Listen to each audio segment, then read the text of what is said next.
Hi. Hi. Well, hey, we'll just bring this full circle. There we Hi, go. Mary. Gang's all here. So Tanya, I can share I'm going to share. You may want to know your background or like these sheets on there. Yeah, I know. I'm going to fix that. First, I want to make sure that Susan can pull up slides. Okay. So you want me to share my screen and see? I'm going to do that. You got it? But you're host. You're going to make her co-host? Her host. Yeah. Oh, okay. So Lucy has to try it. Yeah. Or me. Okay. You have to unshare, Mary. I'm stopping. It won't. Come on. I'm clicking. Nothing's happening.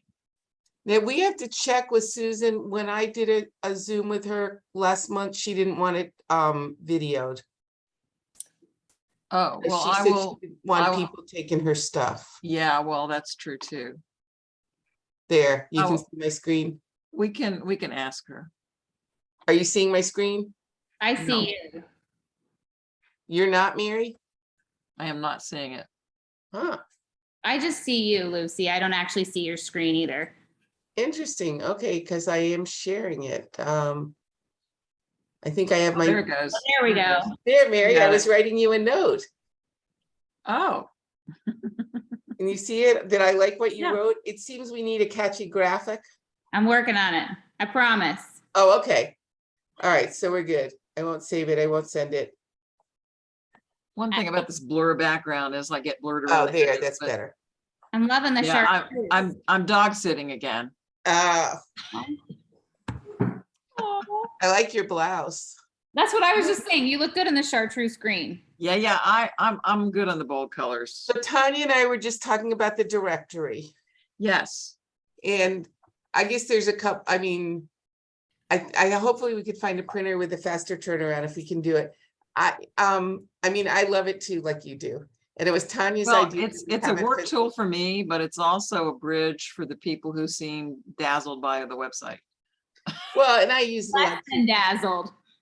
You know, just the dilemma is whether Tanya has time, because this website or doing things on it is just immense. And we don't have, we only have 16 if we want to do it. It's now. It's now. I need to send out that email, like update for speak now or forever hold your peace on your information kind of thing, which is fine. I mean, we know we have everybody's from last year. I have all of those photos. It's just our new members that are dilly-dallying since last year.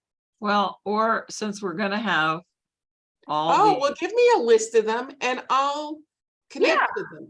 You send me their names. Well, ladies, let me suggest something. Since we have what we hope will be an assertive dues collection by the end of February, why don't we print it in the spring? I'm fine with that. That's good. Because I can. I hate to put pressure on us. I hate to put pressure on the members. Yeah, and I do want the directory, but it is what it is. We'll just skip a year. No, I don't want to skip a year. I mean, we're going to skip. But you know what I mean? Like we can just make it officially like dues are due in January. Right, we pay after everyone's paid. I like that, Mary. And I mean, Tanya, Tanya loves that. Okay. Well, if everybody's happy, I'm happy. And so your recollection, as I go to negotiate with my friend Stephanie, is they told you 3,400. I've been telling them we've said 1,800 was our expectation. What David told me when he announced, when we were working on the transition, we hadn't transitioned yet, so this is early on. Sounds like we're gender changing. David told me, well, it feels like a gender change, I'll tell you, because this has been 2 years and 2.5 years. Easy. And we made undo most of it. So David Redmond told me as we were working on it before he left that there would be a charge. I asked him how much, and he said 3,500. And I can find out the week he told me because I was at a members meeting.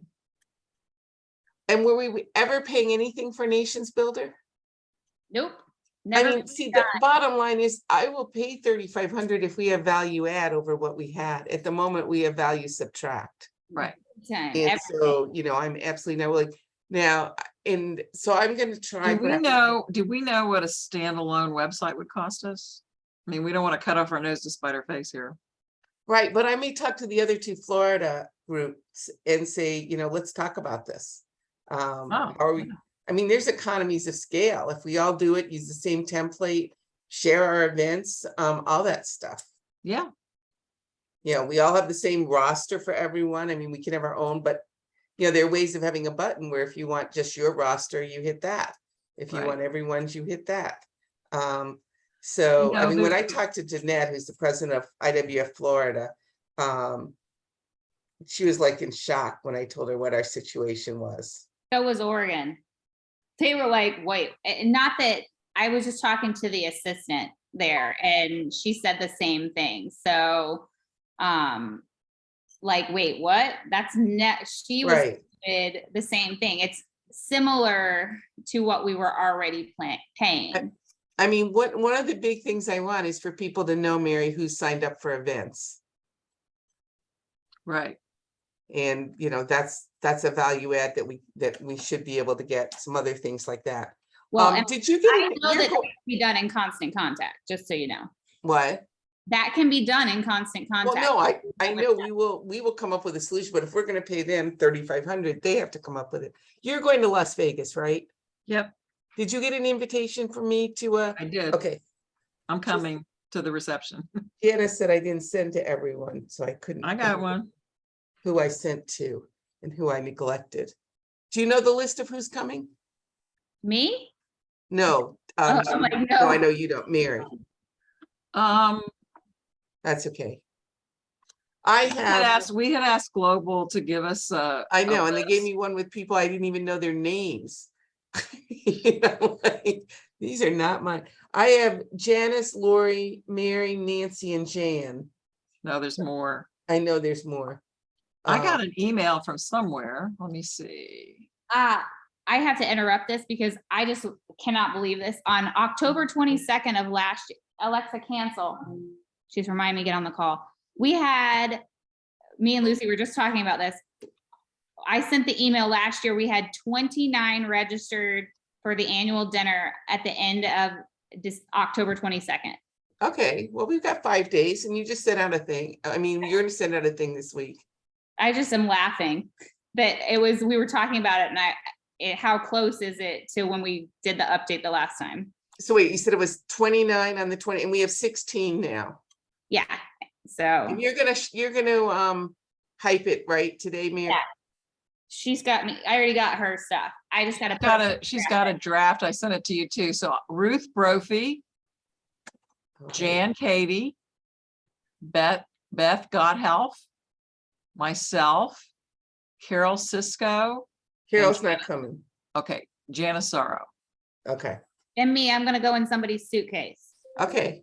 No, I'm just. kidding. No, Come are you along. gonna, I got two double beds, Tanya. You can slip in my room. I think I do too, actually. Are you gonna mention I think Nancy Markle was coming, but I don't know. She said, but you know, Nancy's sometimes in fantasy land about the follow through.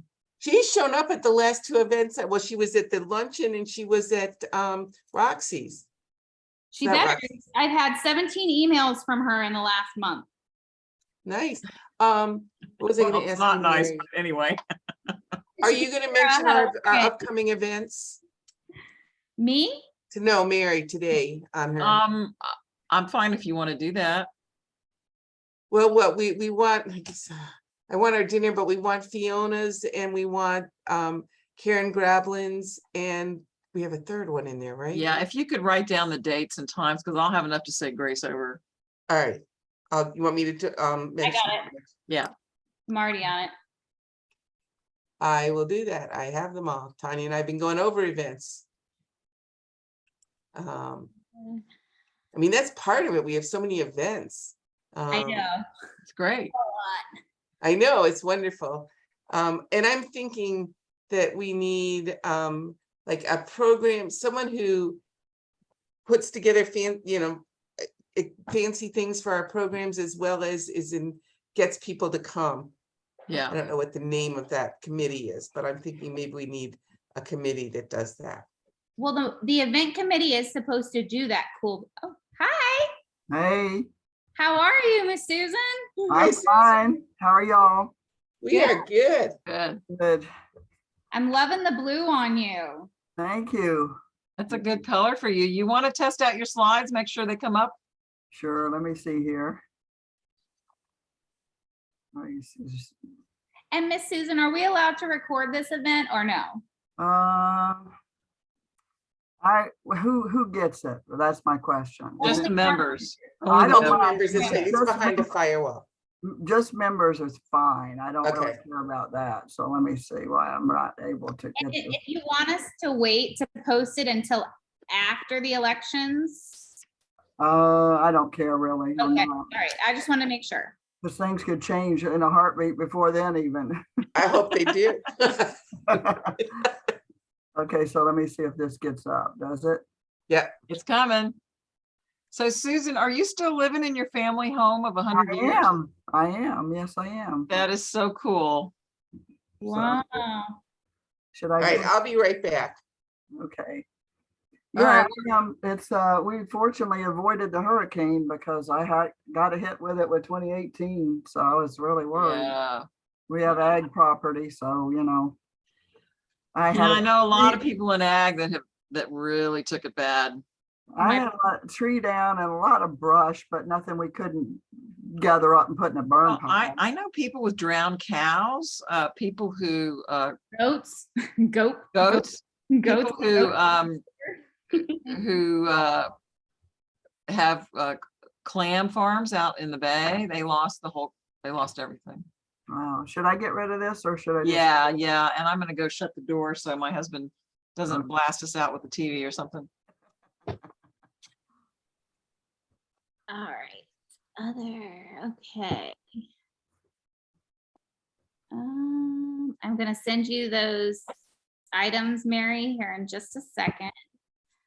All right, so we're good. The event is recording. And then I will post it and I'll give you a copy of it if you want to approve it, Susan, Sure, that's and fine. then before we Hi, post. Chantra. Hi.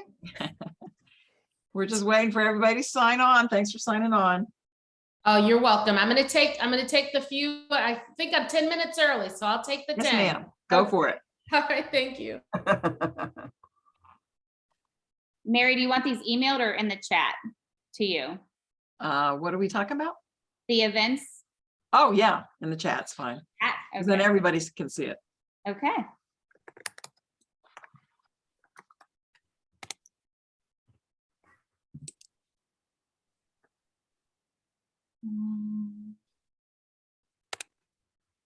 Sorry, bear with me as I put them in there.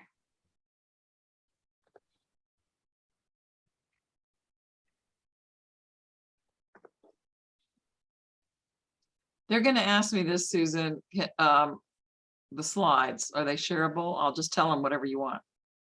Just with the membership, I guess. Okay.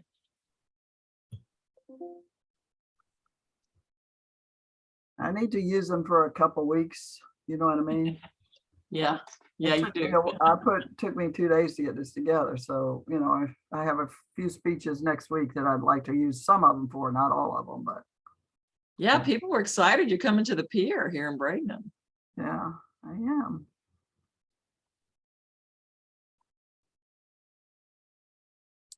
All right, I did the Roz Camp and the Italian wine dinner.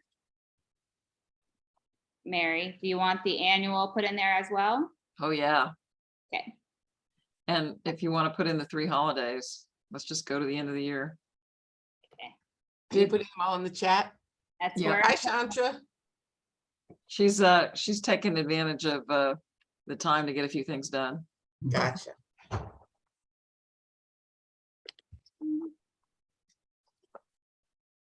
Trying to figure out where this blur thing works the best, but No, it works fine there. You're good. all I right. need to make you a step and repeat with the IWF logo. I would love that. I would feel so official. I will make you one. Oh, yeah, I could use one too. I will make both of you one. 11. So Tanya, you Susan, should also put the link in, or did you? No, I can't put the link in because it's a members only thing. I can just put the page, but they still have to log in. Oh, you Right, know no, what? but put the link to the login. Hold on. I have a better idea. I can share our email, the last e-blast we did. oh, Oh, well, that isn't gonna work either. Never mind. I'm just kidding. So Susan, are you on the phone with the press all the time?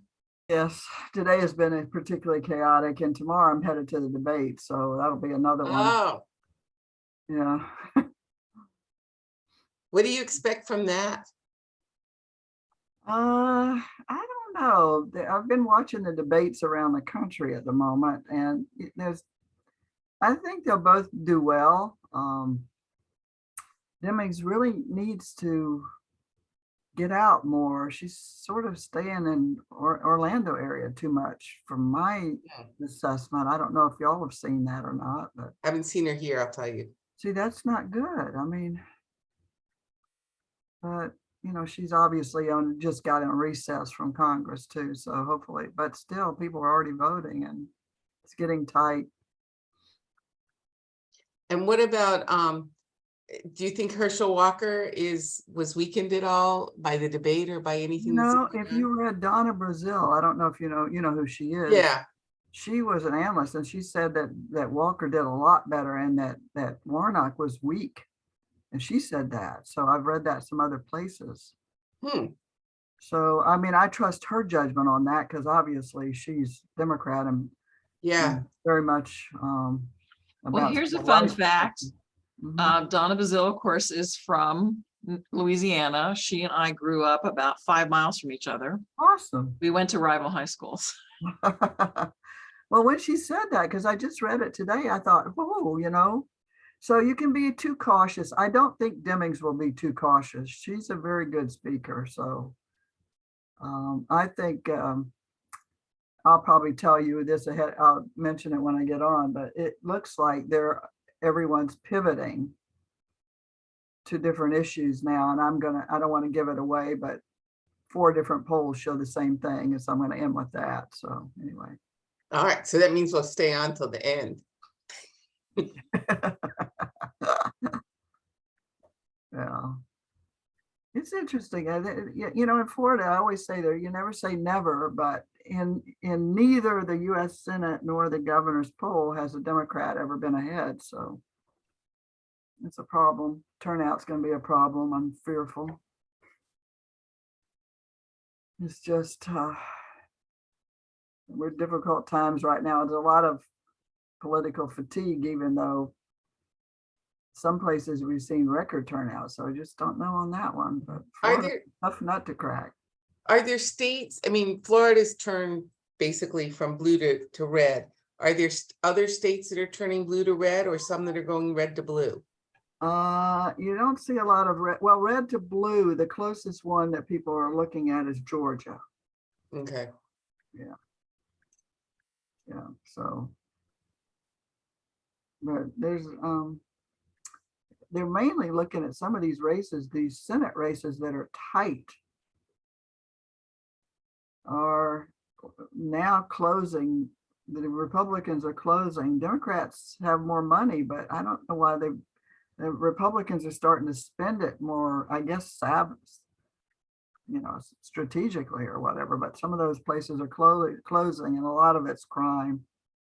They've even capped some. I got an alert on my Facebook account with them putting restrictions on political campaign spending. It's the first time I've ever seen this happen. And they said in the 2 weeks leading up to the elections, they're going to do some kind of like filtering of the ads being purchased. Oh, yeah. So I'll have to, if I get the message again, I'll send it to you. Yeah, So it's interesting. yeah. Women are playing a big role in Florida. When I show you the candidacy rates, we're going counter to some of the other places. We're actually seeing a lot more women of all different kinds running. So that's probably the big bright spot for us this time out is a lot of younger people are filing, and they don't necessarily wait on the party to ask them. They just run because they want to, and they're bolder and they have an issue and they want to make it public. And so I think that's a lot of what you're seeing here. Okay. Let me see.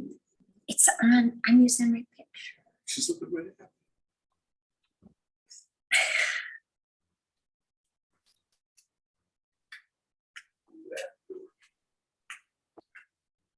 Hi, Jerry.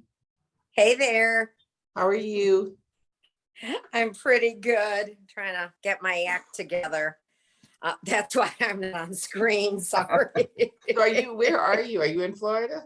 No, yes, I'm still here, but I'm getting ready to go to New York. And you know what it's like? Is it warm? Is it hot? And I have 3 dressy things and then casual. So you know what? It'll all be fine. But I'm just getting my my act together, shall we say, ladies? And you can always buy what you don't have. You know what? You sound like my husband, but I do have. That's the whole thing. I always say if there's one kind of thing I would like this sounds terrible, but a lady's maid, just pull everything out, tell me what to wear, and I would be thrilled. So where are you going, Jerry? Into New York City. So I've got, Oh, you know, wonderful. some opera board meetings and some Georgian and then a variety of things. And then finally getting out to see my sister. Last time I was supposed to be out in the Hamptons, I got COVID last week. Oh, So a little bit of family and everything as well. But yeah. But this is a good way to kick off my leaving with this program tonight. So Oh, this is great. great. great. I'm a native Floridian. Cold is bad and hot is good. But I went to school in Michigan and I learned it even more firsthand. I don't like cold. Yeah, my son went up north for college. He lasted 1 year. He said it's too cold. Oh, see, I'm somebody who likes cold. Did I just hear you say you're from Michigan? I went to Michigan. Oh. I Mhm. went to the other school and let me tell you, that's having some issues lately. I know, but they Oh, did. God, My yes. cousins all went to that one, but they're big dairy farmers, so you know. Oh, okay. I know I have some of those MSU philanthropy things next week in New York too. And Uh-huh. oh, well, it's It's a like, good school. I mean, oh, it is. But you know, 3 presidents since 2018. I mean, we have some challenges. Larry Nassar, I think he's got a very long tail. yeah. Yeah. It's too bad. Yeah, it is. All right, Mary, you want to get started? I think. Yes, Madam President, I'd be happy to get started. So welcome to our presentation. We're looking at women in midterm elections, and we have Dr. Susan McManus with us. And before I introduce Susan, our president, Lucy Lipovsky, wants to highlight some of the up and coming events. Thanks, Mary. Well, welcome, everyone. It's so nice to see you all. And I hope all of you got through the hurricane reasonably well, and we're glad to be out and about. So we have a lot of wonderful events, starting with this evening's. And then on the 19th, on what, 2 days from now, we have Fiona Crawford, who is head of the Roskamp Institute, is inviting us there at 5:30, I think, to learn about brain health. And she's going to take us behind the scenes, and then there'll be cocktails or wine and hors d'oeuvres. And then on the 29th, Karen Graveland is hosting us for an Italian wine dinner, a delicious menu with wine at the Bradenton Yacht Club. And then we come to our annual dinner, which is at the Grove on November 10th, where we're hoping everyone comes. We have Susan O'Keefe coming, Stephanie O'Keefe, the president of IWF Global, and we have Brenda Waddy and her peeps. Brenda was in the Marvelettes and other groups, and she's just wonderful, and she's going to make us all happy and dance and have fun. Somebody's going to dance, I promise you. It probably will Mary be. will start. And so that should be great. And the next day, Tracy Wagner has planned for us at the Ringling College a thing on virtual reality with one of their esteemed professors, and they're doing things no one else is doing. So it's sort of like behind the scenes there, followed by lunch. And there's a a hotel if people want to stay overnight in the area. So especially Naples and Tampa people, but I'll probably stay too, so that we can have an after party and breakfast together the next day, which is all fun. And then following that, we've got on November 14th in Tampa, our corporate board diversity initiative is kicking off, where we'll have a report on our annual census at the University of Tampa. And that's at 5:30, and that's complimentary. And so that's what we're doing collaboratively with women corporate directors and 50-50 women on boards, and the other two Florida IWF groups. So I'd love to see you there. And then we have 3 holiday parties planned. One, I see Donna's on at the Naples Botanic Gardens on the 2nd of December. One at New College that Mary has put together with Pat Oker on the 5th of December, and on the 12th in Tampa at Kathleen Shanahan's house. So a plethora of wonderful events. It's all in the chat, and you also got an email today for the 3 current ones coming up. But if you look in the chat, they're all listed there. So I'm looking forward to seeing many of you at these events. And now, do you want to? Lucy, it's not in the chat if people came in later on. So like for me, I just joined in, so there's nothing in the chat. It comes on. Well, no, because I came in later after you put it in. So Yeah, I just wonder if I can copy it. Oh, sorry. all right. Well, we'll try to get it back in the Let's see chat. if we Let's- can, Oh, I think I can copy it. yeah. Did it work? I think so. It's my fault. All right. It's all, let's see if it's in something. Yes. Yep, I got it in. I didn't know chat's evaporated. Anyway, so it's Well, back. they don't activate Gotcha. until you're in. So Donna, how did the gardens do in the storm? I've been so worried about you. Well, we took a pretty significant hit. We, 5 years ago when Irma came through, we lost about 1/3 of the garden and got ourselves back on our feet. And so 5 years goes by and we got smacked again. So we probably lost about 20% of our trees, and we lost, I'd say 40%-ish of the plants, because as soon as your shade is gone, it all burns up. So it's been, what are we, 3 weeks out, close to 3 weeks out. So it has been heavy equipment and chainsaws and machetes and, and that kind of thing. We're hoping to open November 1. We're not saying that out loud yet, but we'll definitely be back for night lights, which, we're all going to be celebrating. That'll be great, to get our holiday show up. But, I just have to say, one of the things I love about working in the garden field is gardens all know each other, and we all kind of help each other out when things like this happen. So before we knew where Ian was going to land, all of the Florida gardens touched base with each other. So, for us, and then Selby and the, Bach Tower, the middle, and, Vizcaya and Montgomery and Fairchild and Miami. And so when it hit us significantly, sure enough, last week we had 2 days where crews from Fairchild came over and helped us.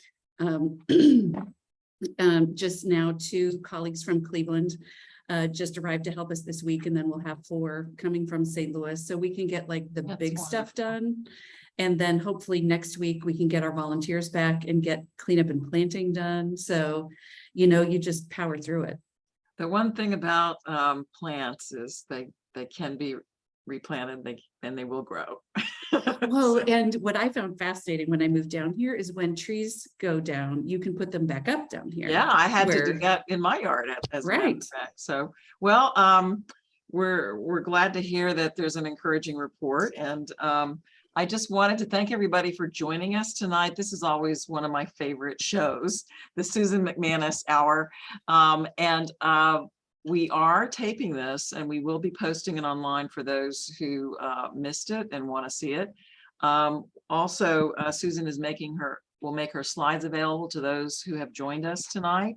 She asked that you not share them because she uses these professionally. They will expire once the election is over, so keep it under your hat until then. And so I want to introduce Susan McManus, who's an IWF member. She is Florida's most quoted political scientist, and usually the first person called by national and local news. And they've been doing it today because we have a big debate tomorrow. She retired a few years ago from teaching, 45 years or more in the classroom, 30 with the University of South Florida as a distinguished professor in the Department of Government and International Affairs. She wrote the book on politics in Florida. What edition do we have out now? Yeah. 5th edition.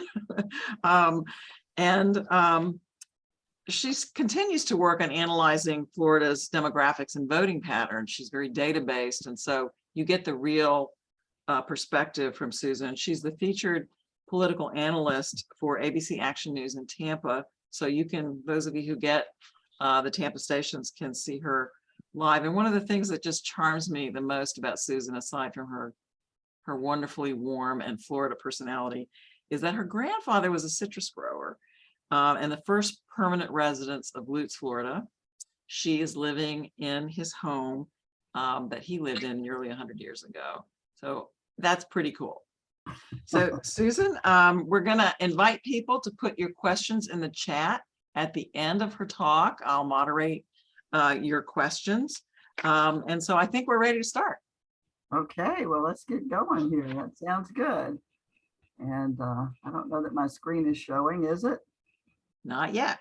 Oh dear, well, we have an issue, I guess. Let's see. There might be just a little time lag.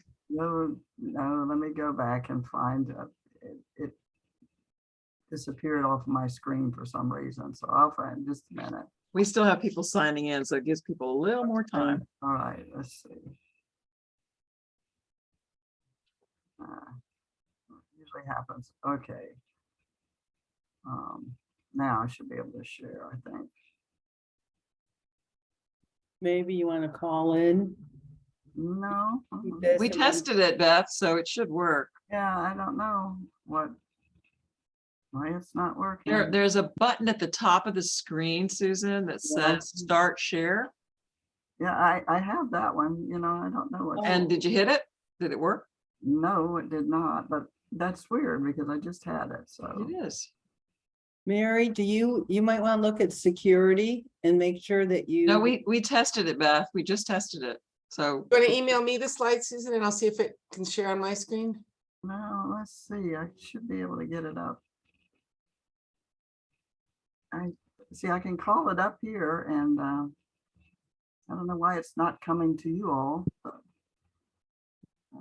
this drives me crazy when this happens. Technology is great until it isn't. I guess, let's see. I don't know what else to do here. I really don't. Well, you can email it to Lucy or I and we'll try. Okay, let's see here. Oh, not in my email even. Frustrating.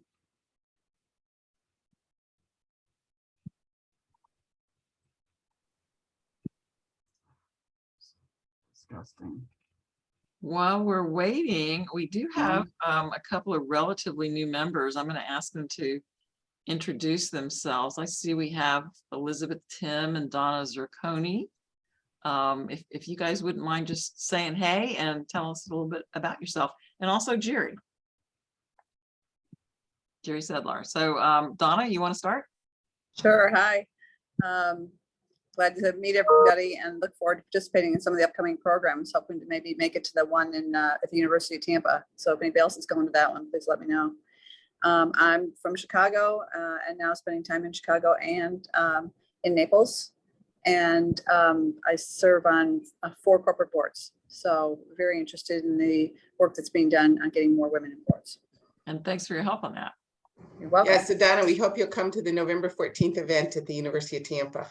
Yeah, I'm trying to make that work. I think I can do it, Lucy. So I'll let you know. Super. So Betsy.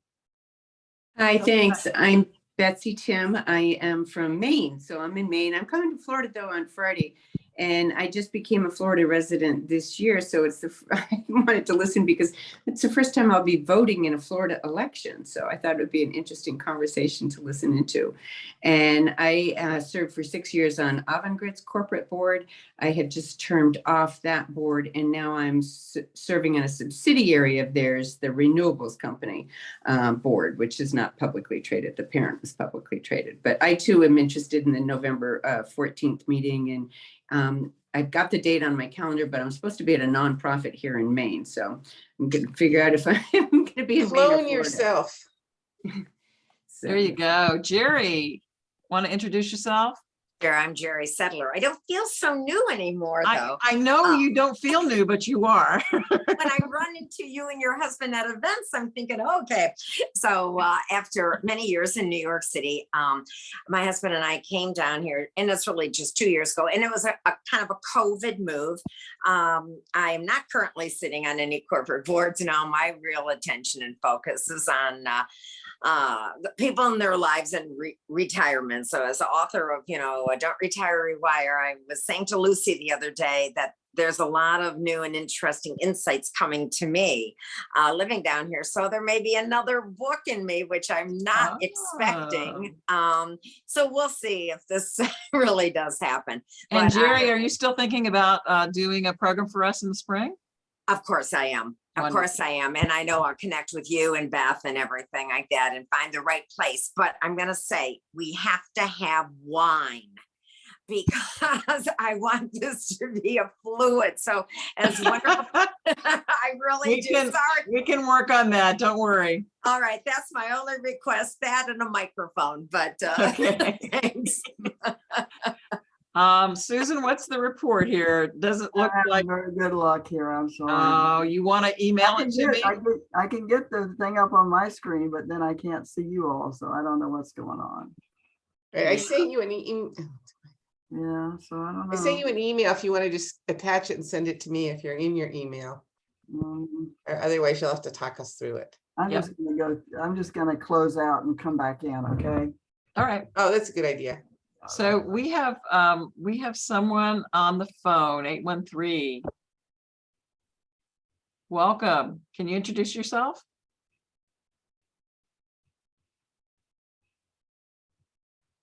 Can you hear us? The mystery guest. Well, I see Natalie's here. We haven't seen you in a while, Natalie. How are you? Hi, Mary. This is Deborah Cook. Hi, Deborah. Hi, Deborah. I dialed in. We're having technical difficulties where Susan's going to sign out and then sign back in and see if she can get her slides up. Susan, we're okay if you just want to talk us through them. Well, it's just disgusting. I worked hard. And they look really pretty. We I really tested all was. this. That's the thing that's frustrating. You Yeah. know, while she's working on that, one thing maybe we can talk about briefly is our various programs. I mean, this one is a phenomenal program when we get it going here. So you missed our program talk. We went through every event through the end of the year, and it's in the chat.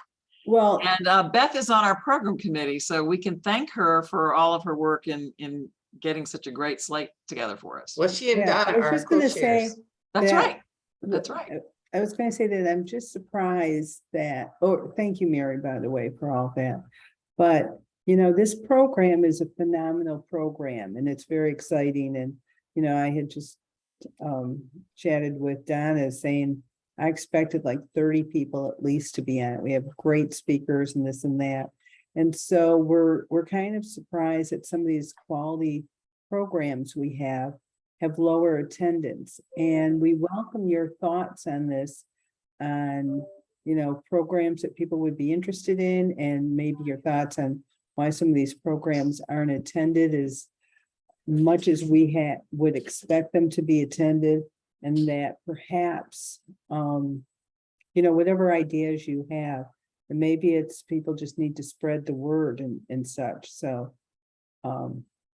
so those are things to noodle, and feel free to reach out to Donna and me with any thoughts or suggestions you have, because perhaps we're ready for the program now, because Susan is kind of still looking. Susan is back and she's still smiling, so. Oh, and I don't know. I don't know well, we'll just have to let it go. All right. Okay, I don't know why it's not doing it. It worked fine when we did it before, so. Yeah. Let me see. well, the only difference is that Tanya signed out. I don't know. I don't know why that would make any difference because I'm a host. Well, I just changed the settings to everyone can share. Let's see if that helps. Do you want me to call Tanya to get her back on? Yeah. Maybe she can help us. I don't think that will make a Susan, you're difference. on mute. Let me just see if I can Okay, share my I just screen. figured out what's wrong. Who can start sharing when someone else is sharing? Only the host. Nope, that's fine. That shouldn't stop it. All participants can share, so we should be okay. Susan, you're on mute. You want to hit your space bar so that you unmute? You're still muted.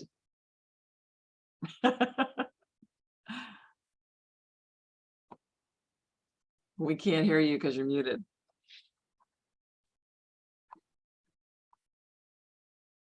Let's see if I can unmute her.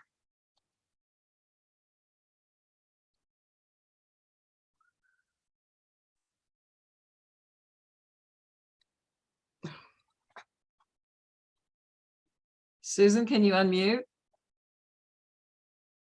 She's trying, she says. I'm reading her lips. Hit your space bar. That will unmute you, or it should. There you go. All right, go for it. So, the bottom line is that this year, we have a massive number of women running for office. And let me just see if I can get my own slideshow up here so I can talk you through it, which you can tell I haven't been using Zoom in a while. Okay. Can you hear me still? Yes. Yes. Okay. It's frozen. My whole thing is frozen. You know, I wonder if you're having internet problems. Seems like it. I really am, because this has never happened to me.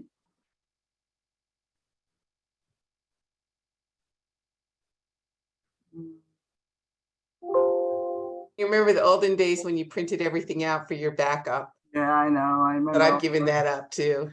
All those days, I remember. Yeah, you're right. What about those, was it Okay, the carbon papers? I'm ready to go. So. Okay. So anyway, one of the things that we know is that in midterm elections, it's often been true that the political party that holds the White House loses seats in the midterm. We all know that. It's also true, and we're watching this for Florida, that the president's party loses fewer US Senate seats than House seats. But the number of seats that a president typically uses is related to a president's popularity and the economy and feelings about the direction of the country. And right now, that is very, very, very bad for the president. He's underwater in all of those areas, and it doesn't seem to be getting any better.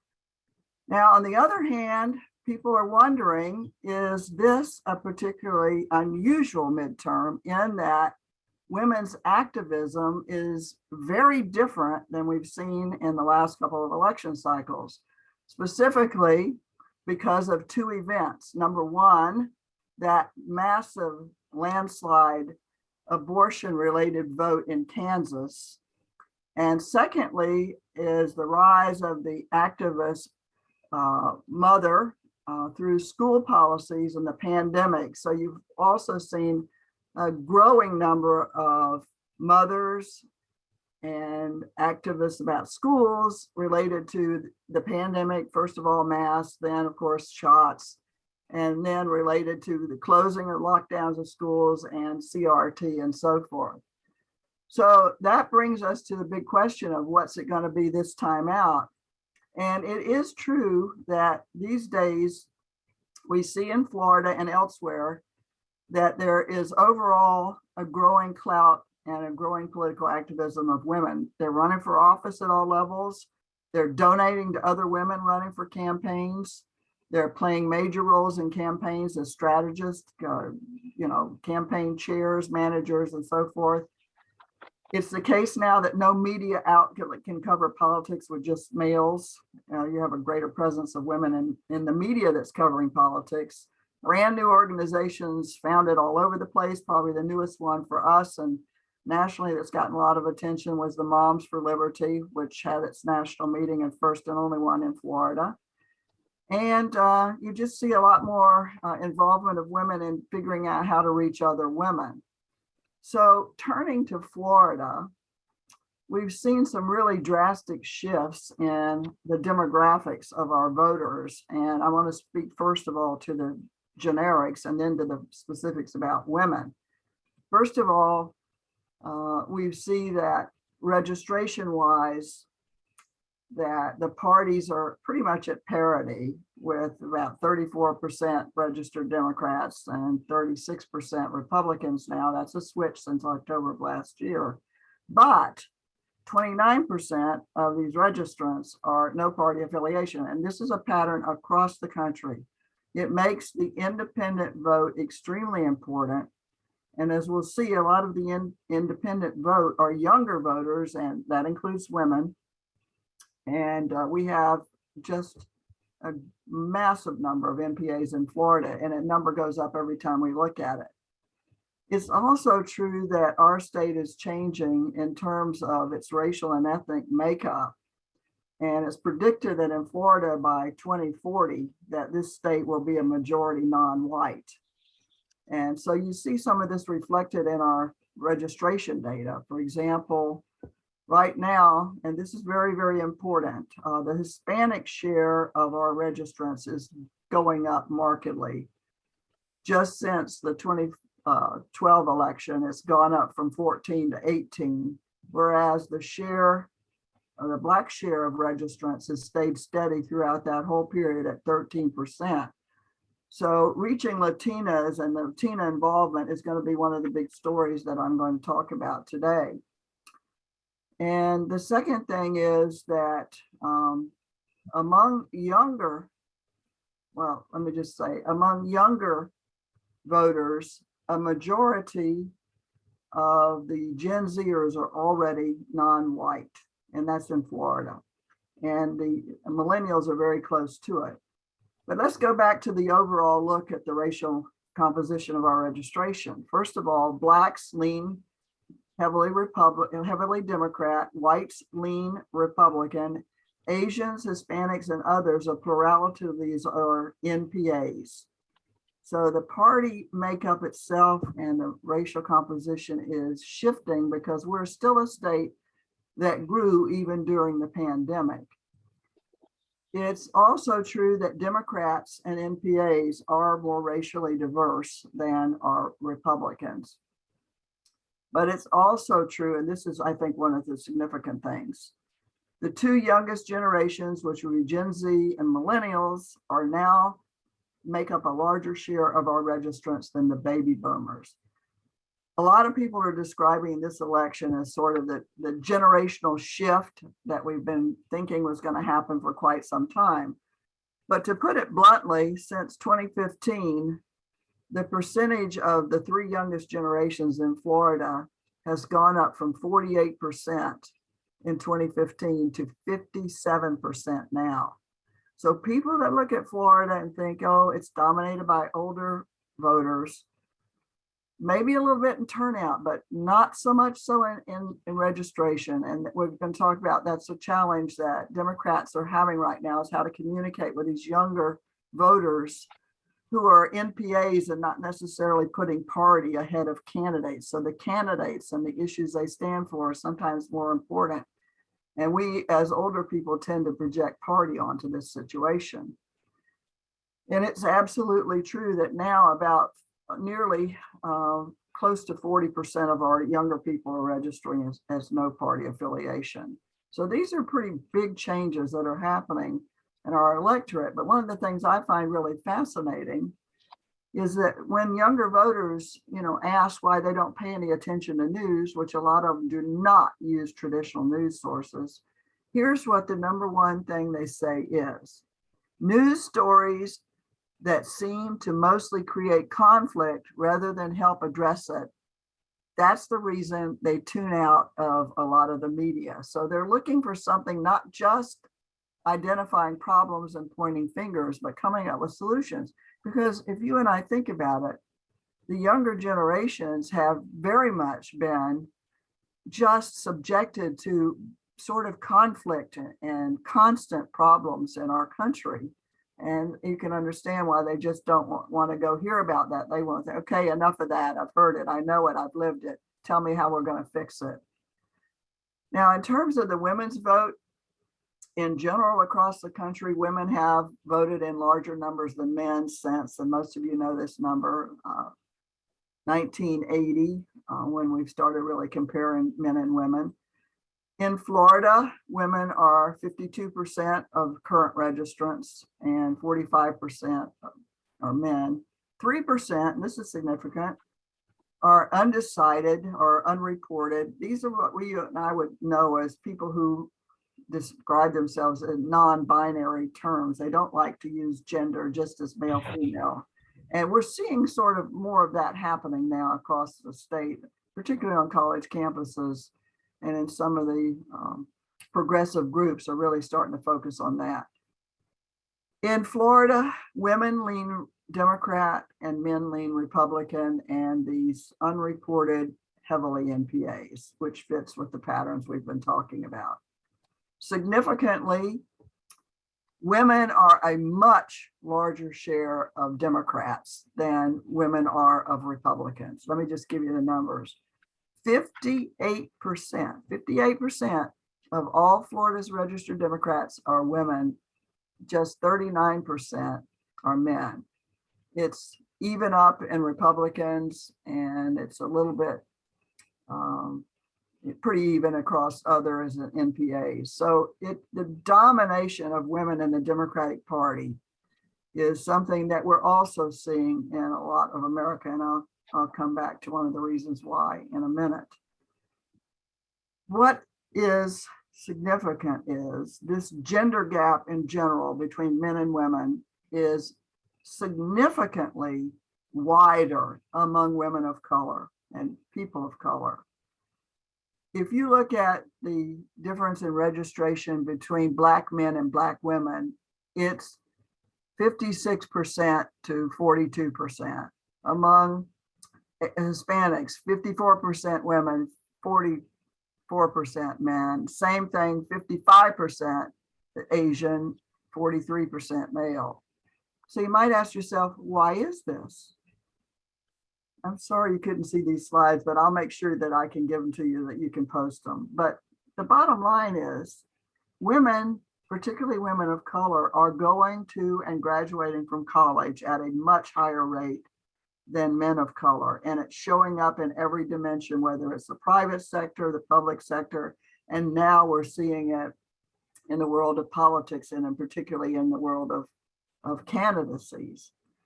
Across the country right now, we're seeing more women running for statewide offices than ever before. Pretty even numbers of Republicans and Democrats running for the US Senate, but more Republican women than Democratic women running for governor. And that's just national. But what is another thing that makes Florida different across the country right now in terms of candidacies for Congress are down? Women running for Congress is actually down from 2020, but up for governor. Now, that is not true in Florida. Women are a growing share of candidates. They have increased from 177 in 2020 to this year, it's about 199 or so, 96. So that's, we're continuing to increase, but what is significant is that women of color were 47% of the candidates in Florida. This would be candidates for Congress, the state Senate and state house. 47% were women of color in 2020, but now it's up to 49. So this is a very, very important and interesting change in the world of politics in our state. Just a couple other facts about our candidates right now. Black women running are usually 80% are running as Democrats. Among Hispanic women, 62% are running as Republicans, and among white women, 55% are running as Republicans. So white women are a little bit more split, but Black women leaning more Democrat, Hispanic women more Republican, which has a lot to do with what we're going in terms of predicting this year's elections. Age-wise, the average woman candidate's 51, but actually Republican women are on average younger than Democrats. It's 49 for Republicans and 52 years of age for Democrats. It's also true that a larger share of Republican women candidates are millennials or Gen Zers than Democrats, but Democrats are much more likely, the younger women running, to be Black, and among the younger Republican women, it's mostly white with Hispanics and none are Black there. So you see some differences, but both parties now know that they cannot ignore this younger demographic in light of what we've talked about now they're a larger share of registrants. Let's go quickly here to the US Senate race between Rubio and Demings. The polls are showing that Demings is down, the most recent one. Lags Rubio by about 7 or so. The debate is Tuesday, is tomorrow, and I will be attending. I'm very fortunate to be going with Florida Trend Magazine, which I recently helped them do their issue on NPAs, and next month's issue, the November, will be focused on women of color running for office, just so you know.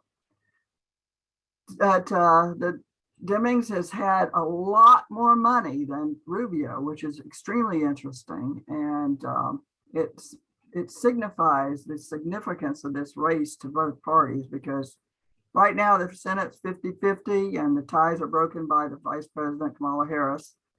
Both parties are desperate to get that 1 or 2 Senate edge over to control the Senate, and Democrats are more frantic almost than Republicans, because it looks like Republicans are going to take back the US House. So Senate, this is why Democrats have been pouring a lot of money into the Demings race. So we'll see if how she does in the debates and if she can close a little bit. I noticed that she switched her ad strategy from the last ad before the storm was mostly about abortion, attacking Rubio on that, but I noticed now she's gone back to the ads she's running now are about her law enforcement. Again, I think she's getting at the whole issue of crime is rapidly escalating as a bigger issue than some of the others. So that's that race. In terms of the congressional races, there's only 3 races in Florida that are considered, 3 out of 28 that are considered interesting. And wouldn't you believe, of course, all 3 have women candidates, at least one. The biggest one is right here in our area, District 15, Alan Cone versus Laurel Lee. The second big one is a very close one right now, Miami-Dade County, and Annette Tadeo running against Maria Salazar, the incumbent. And then the third one is right here in our area too, Eric Lynn, the Democrat, versus Anna Paulina Luna. But that's pretty much it. They're just across the country. There's only about 38 US House seats that are deemed competitive because everybody went after the redistricting and drawing safer districts, Democrats and Republicans alike. So how about the governor's race? DeSantis versus Chris. What's kind of interesting is recognizing Latino vote. Of course, both of these candidates have Latinas as their running mates. That's very, very significant in light of what we're seeing in terms of growing influence of Hispanic women in Florida politics. This race has never been close either. It's DeSantis still up, and he's up around the average 7 to 8. One poll had him at 11. I think that's high. But their debate is a week from today. So both of these debates are near the end and people are already voting. But Chris has a lot of ground to make up. He lost 2 weeks due to the storm when he had to go cold, as they say in the business. But he too has switched his ads from a reproductive rights and to his most recent ad is focusing on property insurance. And I'll come back to the significance of all this when I wrap it up. The 3 cabinet races, 2 of them have women of color. The Attorney General's race with Ashley Moody and Aramis Ayala. That's not close, and neither is the Commissioner of Agriculture race between Wilton Simpson and Naomi Bleemer. Both Bleemer and Ayala are Black women, and both of them have complained that the party is not helping them. And that you can't run a race in Florida, a statewide race, if you're not known without bucket loads of money. And they haven't been putting money in here. They've been putting it at the top of the ticket, the Senate and the governor's race. In terms of the state legislature, again, not a lot of competitive races. 5 of our Senate races are competitive. District 3 in the North Lorraine Osley, who's the incumbent, running against Corey Simon. District 10, which is Seminole and Orange County, Joy Goff Marshall versus Jason Brodger. The biggest one is right here in our area. The most competitive is the Hillsborough County District 14, featuring Janet Cruz versus Jake Hollins. And the second and third largest big ones are in Miami. District 36, Rachel Pacheco versus Ileana Garcia, the incumbent. And then Janelle Perez versus Alexis Maria Kalatakud in District 38. So 5 of the 40 Senate seats are competitive. All 5 have women. In the most competitive House seats, believe it or not, out of 120, most people think there's 4 that are truly competitive. And of those, all of them, except for one, feature at least one woman candidate. But the hottest one in this area is District 60, Pinellas, Lindsay Cross versus Audrey Henson. And then you have another one, District 91 in Palm Beach. Some of you may know Andy Thompson, the Democrats, running against Peggy Gossett Selman, the Republican woman. District 100, Broward, Linda Thompson Gonzalez versus Lamarca, the Republican incumbent. And then the last one, District 120, has all men. So really, out of 120, these are the ones that handicappers say are the most competitive. Just a couple of other quick facts about our candidacy. We have, 11 to 16 races where we have in the legislative races and congressional races with women running against women. And that's becoming more and more prevalent as more women are getting into politics. And it's also true that incumbency works for women just like it works for men. You have in the Florida Senate, you have 9 legislative candidates, 9 districts where the women candidates, there's 9 districts and 9 candidates. And in those 8 incumbents, or in 2 of them, 8 of the 9 districts where women are unopposed are feature incumbents. And in the House, it's 10 out of 15. So incumbency is working now just the same for women. It's just that women are catching up in terms of numbers. So let me end a little bit here by talking about the turnout issue. And we actually had record turnout in the midterm in 2018. It dipped in the primary this time in August of this year. So we're wondering if it's going to dip in the general, but it was really record high for a midterm in 2018. Now to look at turnout in the 2020 race, which is a presidential, and by all means, turnout's higher in those kind of races. But the Republican turnout was higher than Democrat across all age groups. And it is true, though, that women in general had higher turnout rates than men in 2020 and also in 2018. So that's interesting. But where the turnout gap, there's some interesting things here.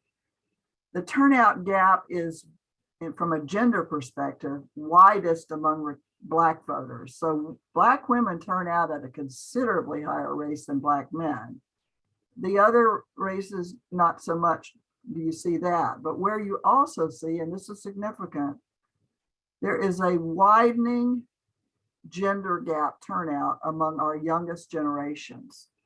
So for example, in the 2020 election, women made up 78, men 75. But in Generation Z, women made up 69%, but young men just 61.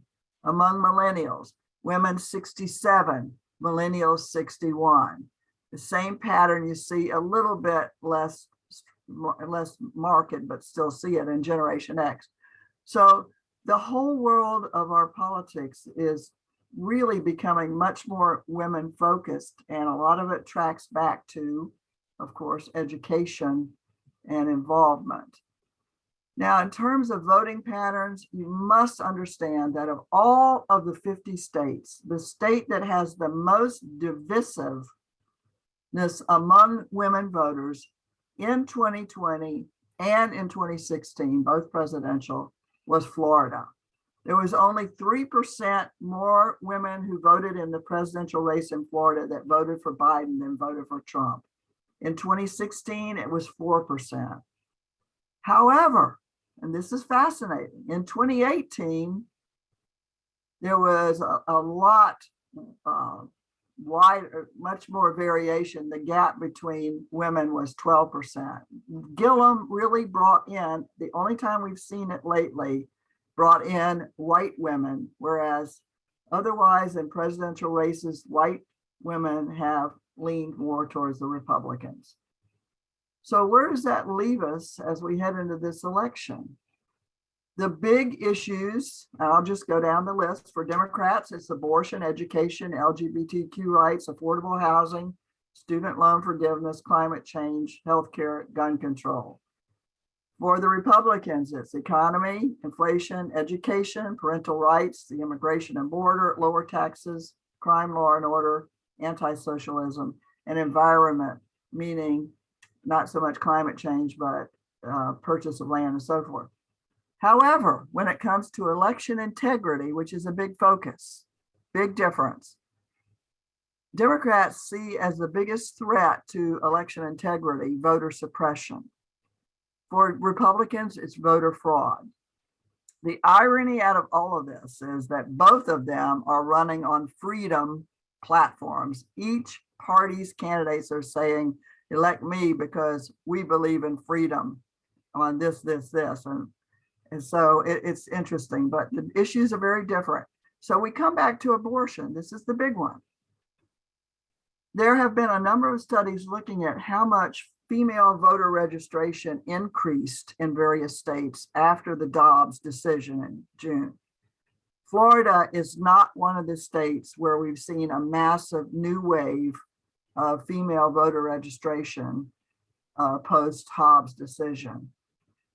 We have, however, seen in Florida as elsewhere and across the country that the predominance of what Democrats are spending money on and what their ads are focused on is reproductive rights or abortion or however you want to say it. But I will going to read you now, and Republicans more, of course, on lately on the crime issue, but the economy as well. So today's New York Times, if any of you get it, has just done a great analysis of the last 4 polls that have been taken across the country. This is US, not Florida, but we see it here too. Here's what the conclusion was of the person, and I'm just going to read it because it's so significant. A variety of data suggests that the electorate's attention is shifting back to issues where Republicans are stronger. Public opinion like the economy, inflation, crime, and immigration, and away from the summer's focus on democracy, gun violence, and abortion, where Democrats have an edge. So the conclusion of this big piece, which I've been asked by several reporters outside of Florida about today, if it pertains to Florida, and I have to say yes. In other words, the conditions that helped Democrats gain over the summer no longer seem to be in place. And so if you had one of my slides, and the title of the slide is Huge Unanswered Question. This comes from the Washington Post story that's gotten a lot of attention. And the title of the story is Women Powered Democrats in the 2018 Midterms. Will they again in 2022? And to me, that's the biggest question. And so what we're looking at in Florida specifically, that's key to whether particularly Democratic women do as well. Are younger voters going to turn out at the rate they did in 2018 when Gillum almost secured the nomination? Will Democrats have made inroads with Florida's Latino voters? Big question. We're not seeing it yet. Will there be a ramped up Black turnout rate? And I think that's one of the reasons that you're seeing that a lot of the hope is lying with Demings. And will suburban women, this is Democrats are hoping, will suburban women in Florida who voted for Trump switch to Demings and Crist? And the Republicans are counting on the fact that no, they won't, because they're more concerned about their children and parental rights and education. So here we are again with the biggest question. How big is the split going to be between women driven to vote by abortion and those driven by economy and education? And if you look at the past, it's probably going to be pretty close again. And so my final slide has this headline. It says, women still playing a big role in 2020, midterm 2020. But it's still true that women don't think alike. So why do we still think they do? Thank you.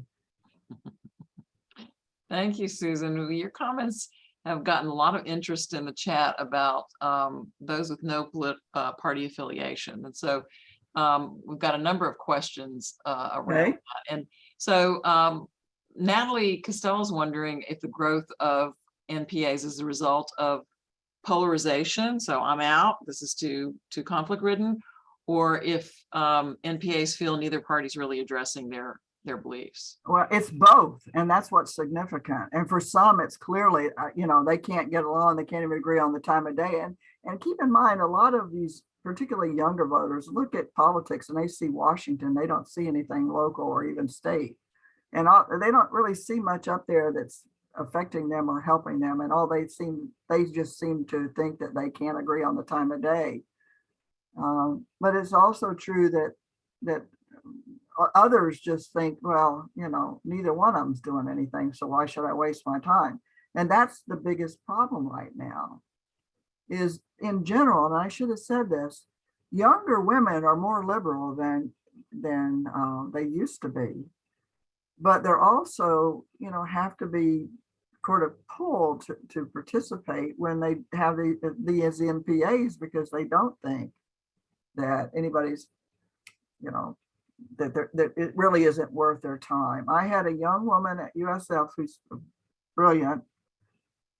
She's a scholarship holder down there, a poli-sci major, Democrat. And I talked to her the other day, said, tell me the truth, what's going on campus? She said, well, to tell you the truth, she says, there really isn't much energy, because my generation, and she's an activist, we were just, our whole goal was beating Trump and turning the country, turning Congress blue. But now that that's done, we look around, we just don't see what else there is, what else is happening that will really draw us, which is why the hope for Democrats going forward is on the student loan forgiveness, but that has treacherous path too, because in other states where Democrats have raised that, the Republicans have been very quick to point out, and they quickly say middle income voters, you're subsidizing, and this isn't fair. So, but younger voters, climate change and student loan forgiveness are, frankly, as she said, more compelling almost to them personally than abortion. So that brings up another question. Joy Randall's wanted to know, is this younger generation researching candidates based on their issues of choice? Or are they more influenced by social media and sound bites? Unfortunately, social media and sound bites, but fortunately, what you're also seeing is the development of some very strong networks of social media users. And this is why they call it the rise of the influencers, people that have these social media websites that have thousands and thousands of followers. And so candidates love to get into that space and to discover ones that are sort of like-minded, and then have somebody in that network talk about them and so on. The research, no one really does the research they should do on candidates. And it's really hard to, because our media has become so splintered. And, people migrate to media that they think tells the truth as they see it, but somebody else migrates to another network that tells a different story, but that one they believe.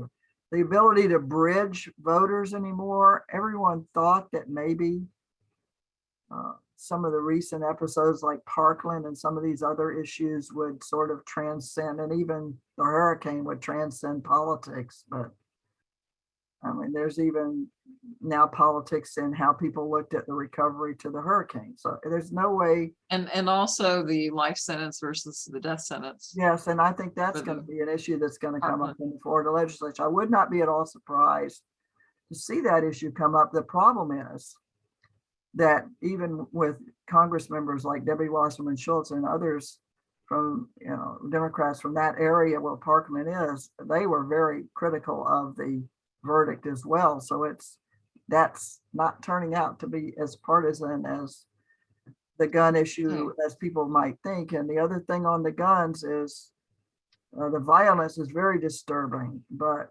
guns, some of the interesting research shows a large number of younger Black women buying guns for self-protection. And, it doesn't, it's not running cleanly along party lines. It's often a person's own condition and circumstance. Could you talk a little bit about what your speculation might be on why Florida didn't experience a surge in registration after the Hobbs decision? Because certainly Florida is poised. Next legislative session, we know there's going to be more on that. There's so much talk about that, but when I have talked to some younger women, because I'm like you, I'm wondering how can this be?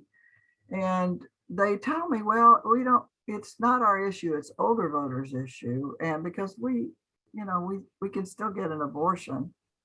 And then people talk about the morning after pills and all this kind of stuff. And it's just for some reason not as relevant. And I just wonder if some of that is what people like Annette Taddeo and some other women politicians are saying, is that Democrats are struggling to figure out ways, both the means and the methods of communicating with younger voters. And yet Democrats are the most dependent on younger voters to turn out and register. So we did see, though, among like the Gen Zers, there was a higher incidence of them who registered after the Dobbs decision than other generations of women, but it still wasn't huge. So I think we have time for two more questions. One is money being attracted from out of state to Florida. Is it mostly certain races, or Yes. are we about to be swamped by outside interest and our local money diluted? That's an excellent question. Well, that was Joy Randall's question. It's coming from, I think a lot of it's coming from the national parties themselves, and the big money donors get into the big races. And a lot of it is positioning for 2024. To me, what's been interesting is sort of this, the slide in Trump has not been nearly as much of a factor in these big races as we thought he was going to be. And we've seen polls on that nationally that fewer than 50% now say that whatever he does or whomever, it's not going to affect their vote. So he's kind of faded a bit. But people do worry about the national money coming in. Now, the other thing is people do worry about national parties with the deep pockets, like all of those Senate, committees and so forth that have money for races. They worry that sometimes when national money comes in here, the national money people like to control the way the campaign is run in Florida. And Democrats have complained about that 2020 big time because they were told they couldn't go door to door and whatever because of the pandemic. And so I think that's as big a worry almost as the national money submerging local money, is them sort of indicating, well, you have to run your campaign like this, or we're not going to give you money. Yeah, and so Janice is asking about in politics the likability of a candidate versus the opposite of that, and she's particularly interested in hearing you comment on Devin Rubio and Chris DeSantis. Yeah, it is interesting. The favorability, it means different things to different people. And so I'm glad you asked that, because my student who's getting her PhD at the Center for American Women in Politics in Jersey, I got my women all over the place that I can contact, my smart girls and so forth. But she told me that what's happening a bit is that Republican women are campaigning with more forceful language than they have in the past. Like, I'm a fighter, and some people pointed to as an example Ashley Moody, if you listen to her current ad, that more they're trying to be tough and whatever. But Democratic women are holding their own on that front too. So I think in general, women candidates are feeling the need to be more forceful and appear strong. And I think it's driven by the fact that they're making inroads, but the old ways of kind of being quiet and whatever didn't work. I don't know. This is just one of those new things that is being studied by scholars on women's approach to running for office. I didn't answer that question very well, but it's kind of where, in terms of DeSantis, let's take Demings versus Rubio. There's no question about it that Demings is extremely strong, and she says, I'm a fighter and I don't believe this and whatever. She's very strong, perceived as very strong, which is, by some of the research we've seen in Florida, one of the things that she's having trouble with the most is Black male turnout. They don't like her because she's strong, but other women do, and so that's kind of interesting. Rubio is a candidate that actually probably has a bit more erosion of Republican support than DeSantis does. But Rubio's favorability is lessened. And I think some of that has to do with that some of his stances have been a bit different from one issue to another, as he's explained it. He voted against the hurricane relief. Right, in Florida. right. But he also, what are you thinking when you're running for office? But the catch on that was he wasn't the only, the omnibus bill, that there was a whole bunch of other stuff, and his argument and others in the Congress was that this money 100% needed to go to disaster relief, not to all these other things. So that was the argument. It's the old omnibus bill that you have to vote yes or no on. And so that's how you finesse it, is how he did it. But nonetheless, he also has some splintering, as I mentioned, among Republicans, but also among some of the Latinos that or groups that think he's favors one group over another. I mean, I don't know. He's just not perceived as strong a candidate as DeSantis. Now, clearly, Susan, I'm going to interrupt because we have a late breaking question that I think is going to be of interest to anybody. It'll be our last question. open primaries. What are the chances in Florida? I think they're good, and they should have done that the first time, because open primary should mean that if you're an NPA or an independent, you can choose which party's primary you want to vote in. Why do I think there's a possibility? Because the trend line shows that that each party's share of registrants is declining, whereas the NPAs are going up. They both realize that they got to reach this next generation. And I think that a petition drive that would get this on the ballot, I think it would have a good chance of passing. Interesting. Susan, it's always fascinating to hear your perspective on things. You're so fluent with these very complex matters. It really helps when we try to think about what is going on in our state with women in politics. And I want to thank you again. So everyone, we are taping this. I know some of you had to come late because of your schedule complex, so you can watch it. And Susan is also going to share her slides with those of us who signed up. So thank you all for coming, and especially thanks to you for presenting. Thank you for having me. I'm proud to be an IWF member. Thank you. We're so proud to have you. Thank you. Thanks, everyone. Have a good evening. Excellent, excellent. Thank you, Mary. You're welcome. Fabulous. Thank you. It was terrific. Thank you. Really appreciate it. Safe travels, Jerry.